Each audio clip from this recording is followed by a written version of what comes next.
দোকানদার কই? দোকানদার আইজা প্রত্যেক দিন আইজে দোকানদারে পাই না, আজকে সাই আইজা স্টল লাইনে স্যার সামু দেখি কেমনে অর্ডার না নেন চা যাইতো না যাই, কোনো শান্তি নাই। সকাল চালাইছে তালার বিশাল কোনো যাই তোরা করছে বলে দোকানদার নাই তালার বিশাল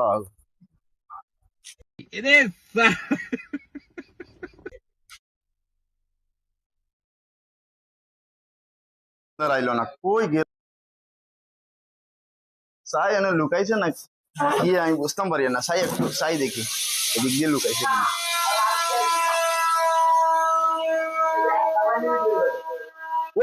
আসসালামু আলাইকুম বড় ভাই। ও কাকা আপনি না লুকাইছেন কিলে? আরে লুকাই না, আমি এখানে কাজ করি। কি কাজ করেন? এটা তো কিচ্ছু নাই, এটা তো কিচ্ছু নাই। এটা কাজ করি, কি কাজ? এটা খালি খালি বাতাস লইতেছে, কাজ করতেছে। এদিক দিয়ে আইন। কি আরে আমার সমস্যা কি? আরে আমি প্রত্যেক সপ্তাহে একই অবস্থা, আমনারে পাই না। আরে দূর আরে না পাইলে আর কি কাম আপনার? ইলা কাম নাই, আমি স্টলের অর্ডার করতাম না, অর্ডার করতাম আমি অর্ডার করতাম না জান। না না অর্ডার করতাম না, অর্ডার দেওয়া লাগবে তো। না না অর্ডার না নো নো নো আপনি আইজে অর্ডার দিতেই হবে। না না অর্ডার আইজে ওই যে আরে আমি এই আরেকজন আগে হইছে কি আগে আমার অর্ডার দিবেন, আগে আমার অর্ডার আরেকজন কি খালি অর্ডার কাটবেন এই আরেক নিয়ে আগে হইছে কি আপনি এই মানে শুনেন আর কত হইছে আর এটা এত বেশি কিনা না, আরে তো অর্ডারের দরকার না জান কইছে জান আরে উনেন না আপনি